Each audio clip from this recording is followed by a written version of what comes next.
25 декабря 1991 года. Красный флаг над Кремлем спускается в последний раз. Все мы знаем эту сцену. Но вот что интересно, этот момент не был неизбежен. Не существовало никакого закона природы, который требовал бы, чтобы Советский Союз умер именно тогда. Именно так. Были конкретные решения конкретных людей. Были цифры на бумаге, которые сложились определенным образом. И если бы они сложились иначе, Союз стоял бы дальше. Но вот какая штука. Допустим, он устоял. Допустим, Горбачев удержал систему. Или его сместили раньше, или ГКЧП победил, или нашелся какой-то третий путь. Неважно как. Важно, что красный флаг остался на месте. Что дальше? А дальше мир не остановился бы ради Советского Союза. Мир продолжил бы подбрасывать кризисы один за другим. Нефть рухнет. Интернет взорвет все представления о контроле над информацией. Террористы ударят по Нью-Йорку. Мировая финансовая система едва не рассыплется. Вирус закроет планету на карантин. Все эти испытания реальные страны прошли. Кто лучше, кто хуже. А Советский Союз их не проходил. Он к этому моменту уже лежал в могиле. Сегодня мы это исправим. Мы возьмем сохранившийся СССР и проведем его через каждый крупный кризис последних 30 лет. Не как фантазию, а как инженерную задачу. С цифрами, аналогиями и конкретными механизмами. И посмотрим, где конструкция держит, а где трещит так, что никакой генсек не заварит. Начнем с удара, который Союз уже однажды почти не пережил. 1998 год. Мировые цены на нефть падают до $10 за баррель. Для нас с вами это просто строчка в новостях. Для Советского Союза это остановка сердца. Чтобы понять почему, нужно вспомнить одну цифру. К концу 80-х от 40 до 45% валютных поступлений СССР приходилось на экспорт нефти и газа. Это не оценка западных аналитиков, это данные самого Госплана, рассекреченные в 90-х. Советский Союз при всей своей риторике о промышленной сверхдержаве сидел на нефтяной игле не хуже, чем Саудовская Аравия. И вот тут важный момент. В нашем сценарии СССР дожил до 98-го. Это значит, что он как-то пережил кризис 86 года, когда нефть уже падала. Тогда до $8-10, и это стало одним из спусковых крючков перестройки. Допустим, пережил. Допустим, нашел временные решения, внешние займы, сокращение военных расходов, частичные реформы. Но структурно ничего не изменилось. Потому что менять структуру нефтяной зависимости – это не пятилетка, это 20-30 лет последовательной работы. У нашего гипотетического СССР этих 30 лет не было. Итак, 98-й. Нефть снова на дне. Что происходит? Первое – валютный голод. СССР не может покупать за рубежом то, что не производит сам. А не производит он много. От микроэлектроники до качественного продовольствия. Дефицит, который и так никуда не уходил, резко обостряется. Второе – невозможность обслуживать внешний долг. К 91-му реальный внешний долг Союза составлял около $70 миллиардов.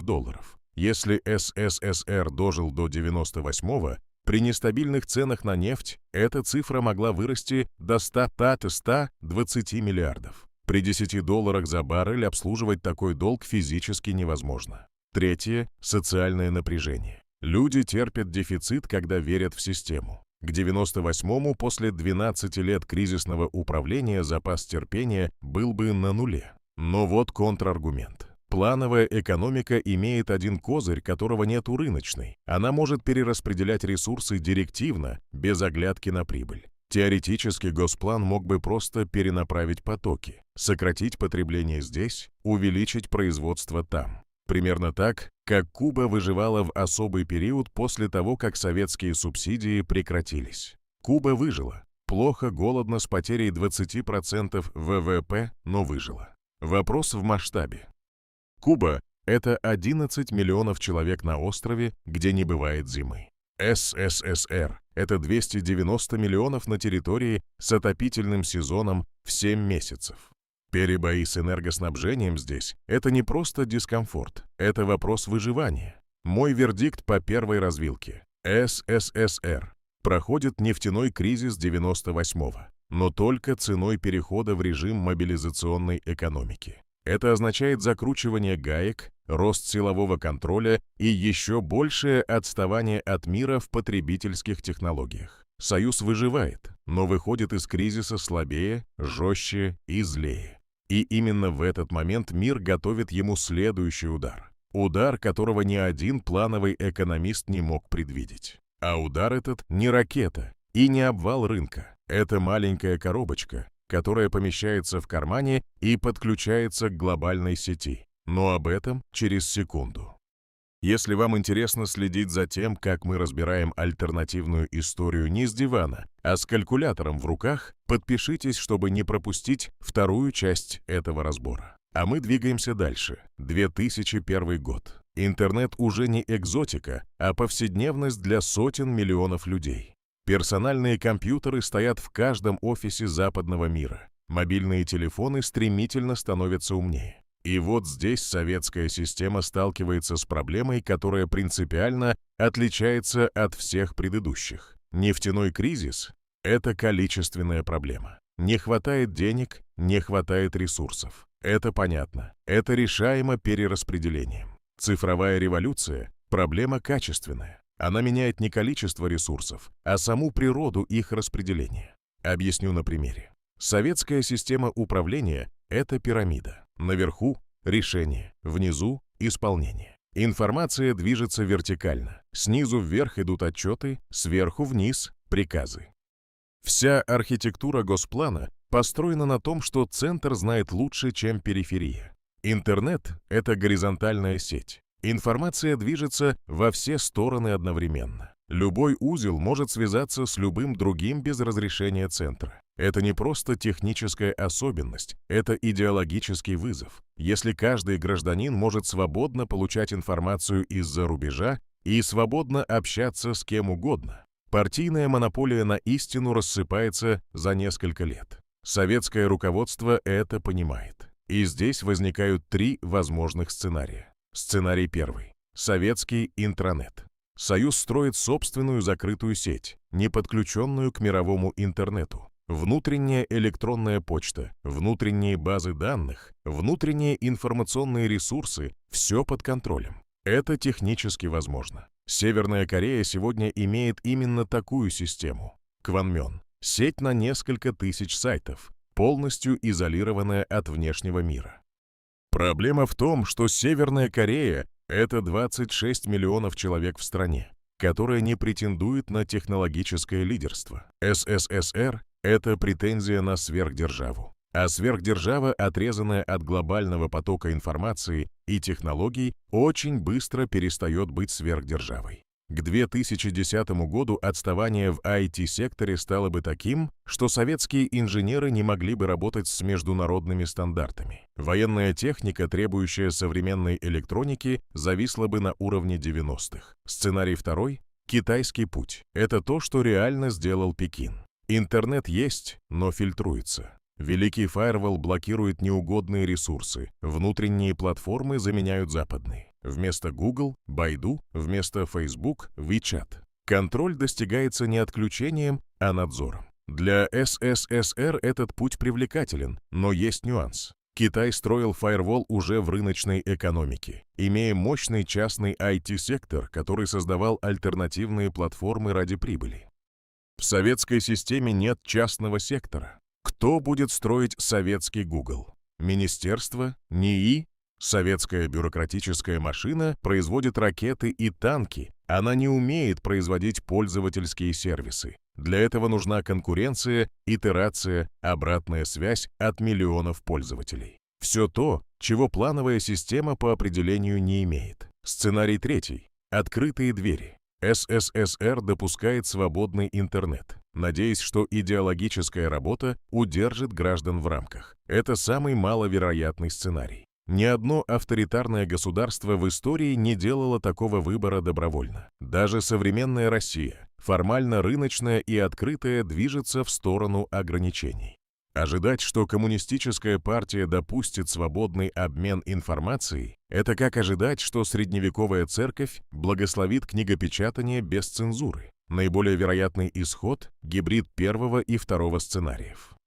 Советский интранет для массового потребителя, ограниченный доступ к мировой сети для ученых, военных и партийного аппарата. Примерно то, что сегодня имеет Куба. Интернет существует, но он дорогой, медленный и для большинства населения функционально бесполезный. Последствия? К 2010 году разрыв между СССР и Западом в сфере информационных технологий стал бы катастрофическим. Не в военном смысле, советские ракеты летали бы по-прежнему, а в экономическом и культурном. Молодежь, которая через контрабандные спутниковые тарелки и подпольные точки доступа видит, как живет остальной мир, радикализируется. Не обязательно политически, просто уровень бытового раздражения системой растет. И вот в этот момент, в момент максимального внутреннего напряжения между обещаниями системы и реальностью, мир взрывается. Буквально. 11 сентября 2001 года. 2 самолета врезаются в башни Всемирного торгового центра.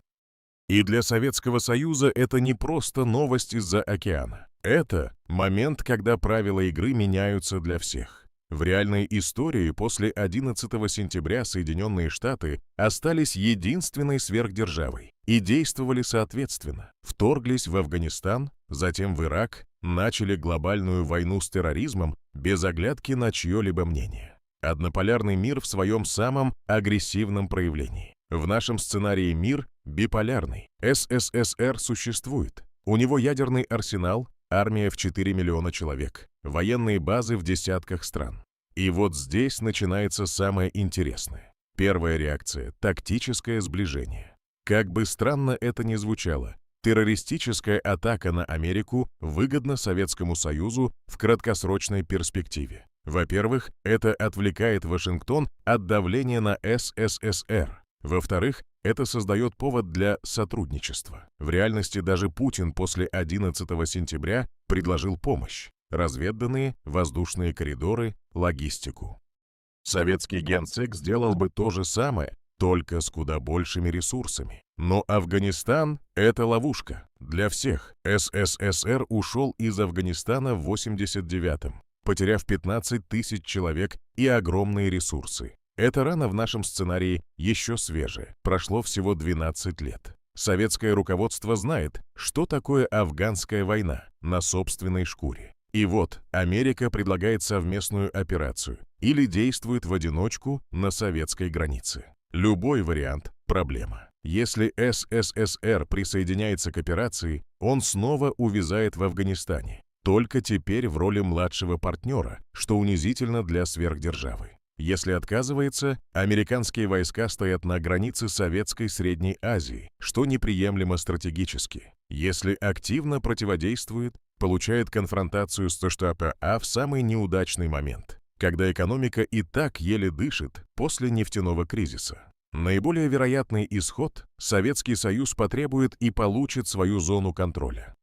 Северный Афганистан, территория таджиков и узбеков, попадет под советское влияние. Южный – под американское. Фактически, Афганистан будет разделен, как когда-то Корея или Германия. Это снижает прямое столкновение, но создает новую точку напряжения на десятилетия вперед. А что с Ираком? В реальности вторжение 2003 года было возможно только потому, что некому было сказать «нет» достаточно громко. Франция протестовала, Россия возражала, но без реальной силы за словами. Советский Союз – это другой уровень. Ирак – давний советский клиент, покупатель оружия, получатель военных советников. Вторжение в Ирак при живом СССР – это не полицейская операция, это потенциальный Карибский кризис. Скорее всего, вторжения не будет. Или оно примет совершенно иную форму. Саддам Хусейн останется у власти не потому, что он хороший, а потому, что его прикрывает ядерный зонтик Москвы. Ближний Восток замерзает в состоянии прокси-противостояния, напоминающем холодную войну в 70-х, но с поправкой на новые технологии террора. Итог третьей развилки. Биполярный мир после 11 сентября стабильнее однополярного в том смысле, что крупных односторонних вторжений не происходит. Но он нестабильнее в другом. Количество прокси-конфликтов, тайных операций и гонки вооружений возрастает. СССР получает кратковременную передышку, внешний враг сплачивает население, но тратит на военное соперничество те ресурсы, которые отчаянно нужны внутри. И эти ресурсы понадобятся совсем скоро, потому что в 2008 году мировая экономика войдет в штопор, и на этот раз советской системе будет особенно тяжело объяснить своим гражданам, почему у них все плохо. Об этом в следующей части. 2008 год. В реальном мире этот кризис начался с американского рынка ипотеки. Банки выдавали кредиты людям, которые не могли платить, упаковывали эти кредиты в красивые бумаги и продавали дальше. Когда пузырь лопнул, посыпалось все. Lehman Brothers, крупнейший инвестиционный банк, обанкротился за выходные. Фондовые рынки потеряли триллионы. Безработица подскочила до 10%. Европа ушла в рецессию. Мировая торговля сократилась на 12%. И вот тут советская пропаганда открывает шампанское. Потому что кризис 2008-го – это подарок для плановой экономики. В идеологическом смысле. Представьте вечерний выпуск программы «Время». Диктор с едва заметной улыбкой рассказывает, как капиталистический мир рушится под тяжестью собственной жадности. Миллионы американцев теряют дома. Европейские правительства за деньги налогоплательщиков спасают банкиров, которые эти деньги и украли. Очереди за пособиями в Детройте. Палаточные лагеря бездомных в Калифорнии. Все это чистая правда, и все это великолепно ложится в марксистскую картину мира. Вот они, внутренние противоречия капитализма. Вот оно, неизбежное загнивание. Проблема в том, что пропаганда – это не хлеб, ею не накормишь. И пока диктор рассказывает про ужасы Уолл-стрит, советский гражданин в 1000 раз больше озабочен тем, что в магазине напротив третий день нет масла, а очередь на получение квартиры не двигается 4-й год. Кризис 2008 для СССР – это палка о двух концах. С одной стороны, у плановой экономики нет фондового рынка, нет ипотечных пузырей, нет деривативов. Финансовый кризис в западном понимании здесь невозможен. Нельзя потерять то, чего нет. Советские банки не обанкротятся, потому что они не играют на бирже. Они просто распределяют средства по указанию сверху. С другой стороны, Советский Союз не живет в вакууме. Он торгует с миром. И когда мировая торговля сокращается на 12%, советский экспорт тоже проседает. Нефть, которая после кризиса 98-го отросла до $140 за баррель к лету 2008-го, за полгода рухнула до 40. Снова второй нефтяной шок за 10 лет. Но на этот раз есть дополнительный фактор – внешний долг. За 20 лет после нашей развилки, с 91 по 2008, СССР неизбежно наращивал заимствования. Каждый предыдущий кризис решался частично за счет внешних кредитов. К 2008-му внешний долг мог бы составить 150-200 миллиардов долларов. И вот кредиторы, сами находящиеся в кризисе, начинают нервничать. Международный валютный фонд предлагает помощь, но на своих условиях. Приватизация, либерализация, открытие рынков. Для советского руководства принять эти условия – идеологическая капитуляция. Отвергнуть финансовый коллапс. Здесь возникает развилка внутри развилки. И она зависит от того, кто сидит в Кремле. Если у власти жесткий консерватор, условный новый Андропов, то выбор будет в пользу автаркии. Резко сократить импорт, перевести экономику на внутренние ресурсы, затянуть пояса. Это больно, это отбрасывает страну на 5-7 лет назад, но это сохраняет систему. Северокорейский путь в мягкой форме. Если у власти прагматик условный советский Дэн Сяопин, то возможен торг, частичная либерализация, не экономики в целом, а отдельных секторов. Свободные экономические зоны, допуск иностранного капитала в легкую промышленность, сохранение госконтроля над стратегическими ресурсами. Китайская модель, запущенная с опозданием на 30 лет. Какой бы путь ни был выбран, результат один – к 2010 году советская экономика находится в тяжелейшем состоянии. ВВП на душу населения на уровне Болгарии или Румынии. Молодежь, имеющая доступ к информации через подпольный интернет, знает, как живут их ровесники за границей. Уровень эмиграционных настроений зашкаливает. Система держится, но на лояльности силовых структур, а не на энтузиазме масс. Кстати, если этот разбор заставляет вас думать, если вы ловите себя на том, что мысленно спорите с моими выкладками или подставляете свои переменные, напишите об этом в комментариях. Серьезно, мне интересно, на какой развилке вы бы поставили другое решение. И лайк, он помогает алгоритму показать это видео тем, кому оно тоже было бы интересно. Идем дальше. Потому что все, что было до сих пор, это цветочки. Настоящий стресс-тест еще впереди. 2020 год. Вирус SARS-CoV-2 выходит из Китая и за 2 месяца накрывает планету. Страны закрывают границы. Экономики встают. Миллионы людей заперты по домам. Медицинские системы перегружены. Правительства тратят триллионы на поддержку населения. И вот тут, внимание, советская система впервые за весь наш разбор получает структурное преимущество. Почему? Потому что пандемия – это кризис мобилизационного типа. А мобилизация – это именно то, что советская система умеет лучше всего. Закрыть границы? У СССР они и так полузакрыты. Контроль передвижения населения? Прописка никуда не делась. Перепрофилировать заводы на выпуск медицинского оборудования? Госплан делает это одним приказом, без переговоров с частным бизнесом, без конкуренции за контракты, без лоббистов. Бесплатная медицина для всего населения. Она и так бесплатная. Вопрос только в качестве. Давайте сравним с тем, что происходило в реальных странах. В Соединенных Штатах первые недели пандемии – хаос. Не хватает тестов, не хватает масок, больницы не готовы. Федеральная система, где каждый штат принимает свои решения, оказывается неспособна к единому координированному ответу. Люди протестуют против карантина. Президент противоречит собственным эпидемиологам. В Китае другая картина. Жесткий локдаун, сварка дверей, массовое тестирование, строительство больниц за 10 дней. Авторитарная система демонстрирует скорость и решительность. Да, ценой свобод, но в краткосрочной перспективе результат налицо. Советский Союз в нашем сценарии был бы ближе к Китаю. Решения принимаются быстро, выполняются без дискуссий, ресурсы мобилизуются централизованно.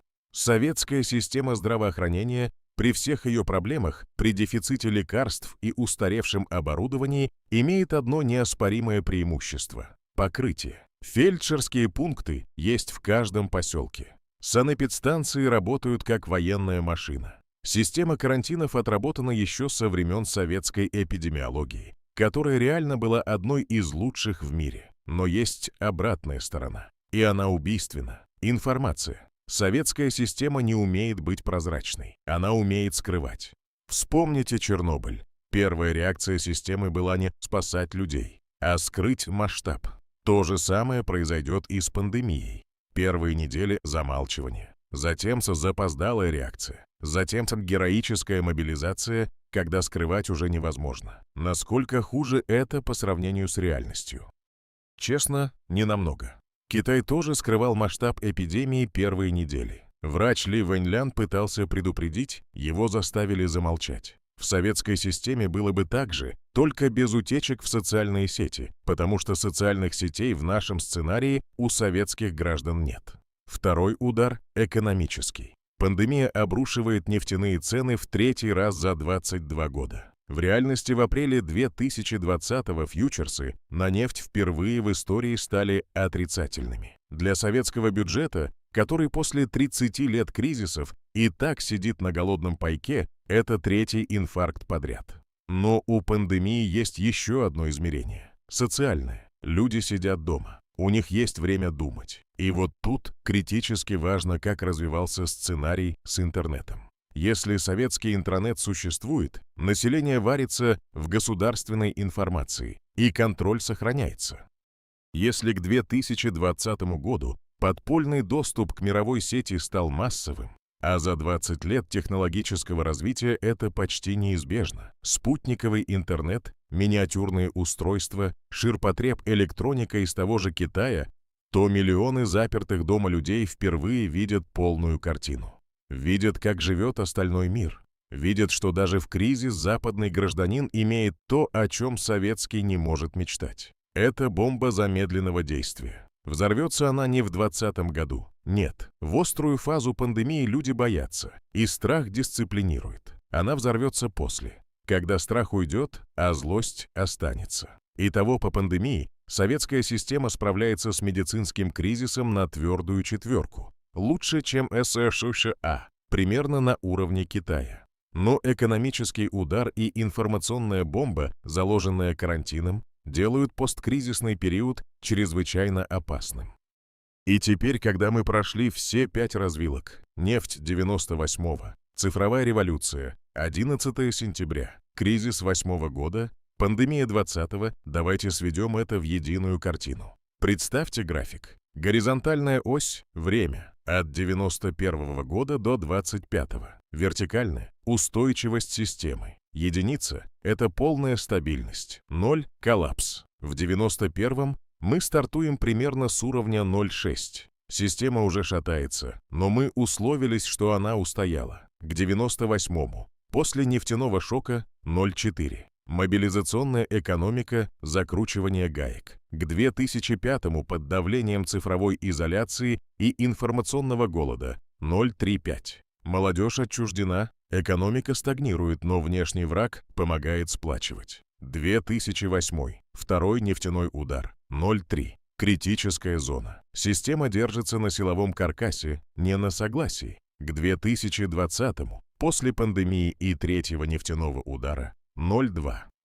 Это зона, в которой любой случайный фактор, смерть лидера, неудачная провокация, стихийный протест может запустить обвал. Что это значит? Это значит, что даже если Советский Союз пережил бы 91 год, его конструкция к 20-м годам 21 века была бы в предколлапсном состоянии. Но, и это принципиально важно, не в неизбежном коллапсе. Потому что есть одна переменная, которую мы до сих пор не учитывали. Человеческий фактор на самом верху. Качество управления. Советская система – это не самоуправляемый механизм. Это ручное управление. Все зависит от того, кто крутит руль.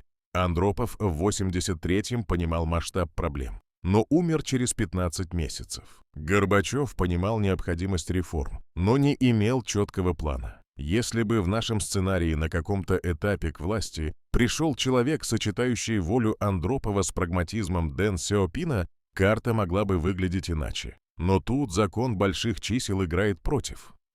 За 35 лет, от 91 до 26, на посту генерального секретаря сменится минимум 4-5 человек. Вероятность того, что каждый из них будет компетентен и при этом система отбора не деградирует, статистически ничтожна. Советская номенклатурная система исторически порождала посредственность на вершине. Не потому, что все люди в ней были плохи, а потому, что сам механизм отбора вознаграждал лояльность, а не компетентность. Выживали не лучшие управленцы, а лучшие аппаратчики. Итак, инженерный вердикт. Советский Союз мог пережить каждый отдельный кризис из тех, что мы разобрали. Ни один из них не был фатальным сам по себе. Нефтяной шок решаемо мобилизацией. Цифровая революция решаемо изоляцией. Геополитические кризисы решаемо ядерным сдерживанием. Финансовые удары решаемо затягиванием поясов. Пандемия решаемо централизацией. Но каждое решение имеет цену. Мобилизация истощает. Изоляция отупляет. Гонка вооружений разоряет. Затягивание поясов озлобляет. И эти цены, они не списываются, они накапливаются. Каждый следующий кризис система встречает чуть слабее, чуть беднее, чуть злее. Наиболее вероятная точка перелома между 2020 и 2030 годами. Не взрыв, а тихое истощение. Не революция с баррикадами, а постепенное осыпание. Сначала периферия, потом республики, потом центр соглашается на то, на что отказывался соглашаться 30 лет назад. Управляемый демонтаж вместо хаотичного. Или неуправляемый, если наверху в критический момент окажется не тот человек. Конец не был неизбежен в 91-м. Но он был неизбежен. Вопрос всегда был только в дате. И знаете что? Эта мысль, она не про СССР, Она про любую систему, любую конструкцию, которая решает проблемы сегодняшнего дня за счет ресурсов завтрашнего, которая латает трещины, не меняя фундамент, которая путает устойчивость с неподвижностью. Советский Союз не был уникален в своей хрупкости. Он был уникален в масштабе эксперимента. На этом все. Если досмотрели до конца, вы из тех, кто думает длинными дистанциями. Подписывайтесь, чтобы не пропустить следующий разбор.